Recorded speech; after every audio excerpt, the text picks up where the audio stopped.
Brothers and sisters, fellow South Africans, let's cut through the noise. Former President Thabo Mbeki took the stage at his foundation's gala dinner on October 11th, 2025, and had the audacity to say Operation Dudula hurts him. He claims we're positioning ourselves as enemies of other Africans by blaming migrants for our woes. South Africa is part of the continent, he preaches, insisting our problems, like sky-high unemployment, crumbling clinics, and packed schools, are all homegrown, not imported. Well, with all due respect to the elder statesman, that's a load of elite gaslighting from a man who's been out of the trenches for years. Mbeki's words aren't wisdom. They're a betrayal of everyday South Africans grinding just to survive. Operation Dudula isn't the problem. They're the solution in a country where the government has sold us out to unchecked illegal immigration. Today, we're diving deep into why Dudula deserves our full support, how foreigners are draining our nation dry, and why the ANC's failures have forced patriots to step up. Buckle in. This is the no-holds-barred analysis you've been waiting for. South Africa is part of the continent. South Africa is part of the African diaspora.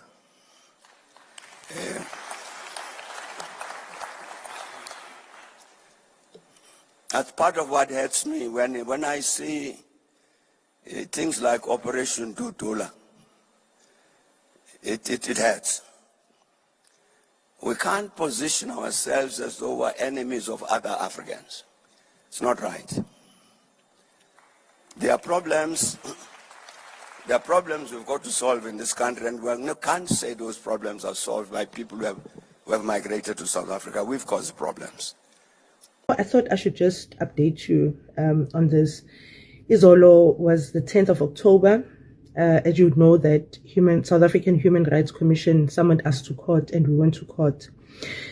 And after court, we then decided with some patriots, let's go and support Bafana Bafana, because there was a soccer match between Zimbabwe and South Africa in Moses Mabhida Stadium. And we went, and I must say, I sat there and I observed the attitude of South Africans towards foreigners. Guys, we are sitting on a time-ticking bomb. Now, it even went to a point where South Africans were like, "Asifuni ukuhlala nani, hambani niyohlala le."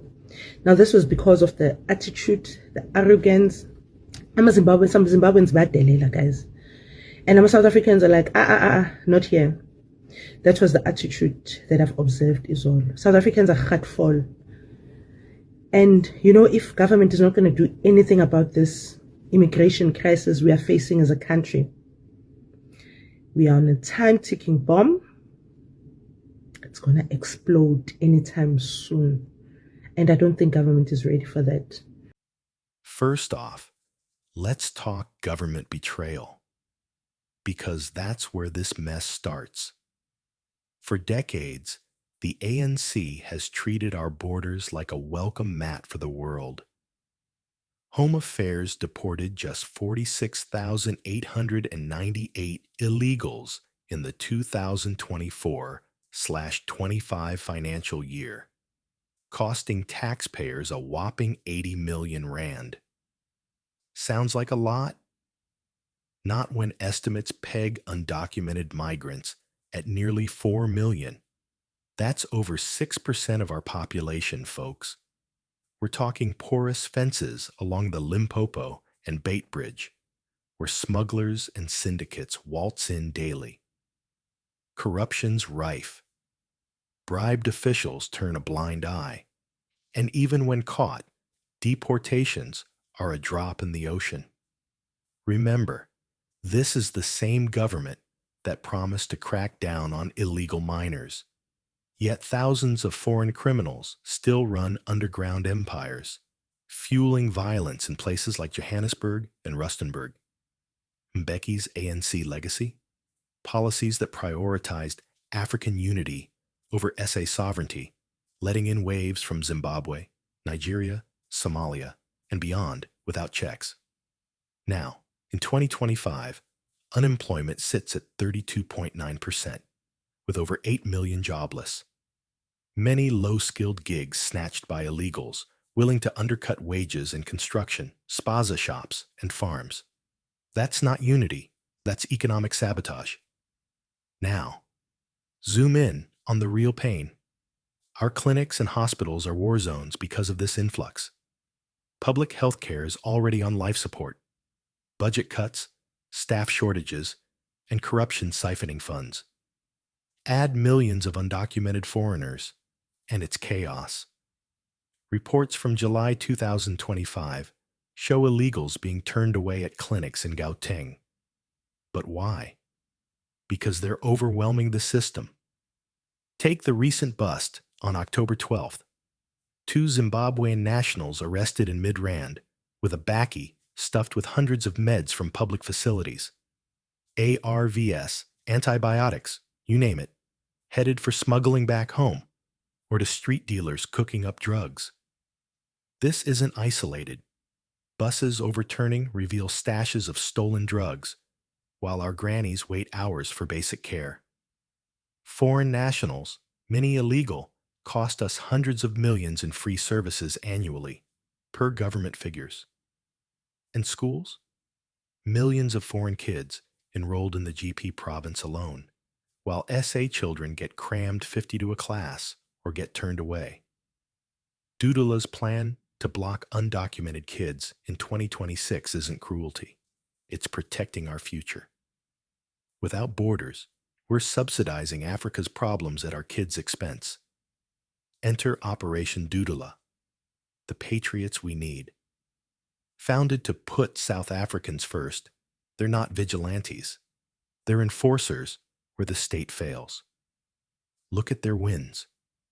In September 2025, they blocked clinics in Soweto and Joburg CBD, forcing police intervention and exposing the med theft rings. Then, on October 11th, the same day as Mbeki's speech, the Durban High Court tossed out the SAHRC's bid to stop Dudula from hospital blocks, calling it non-urgent. Victory!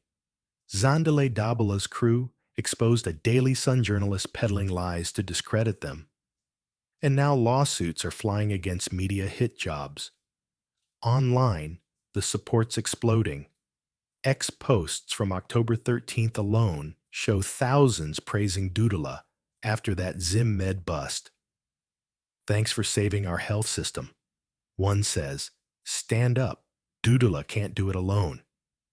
Another, even critics like the EFF's Chwani MMC get roasted for defending wetland hijackers, mostly illegals building shacks on municipal land in Mabopane. Dudula's filling the void, marching against foreign syndicates, demanding deportations, and rallying communities tired of crime spikes tied to cross-border gangs.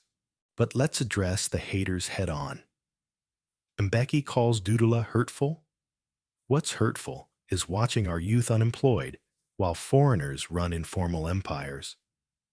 Pan-Africanism sounds noble, but not when it means SA becomes Africa's dumping ground.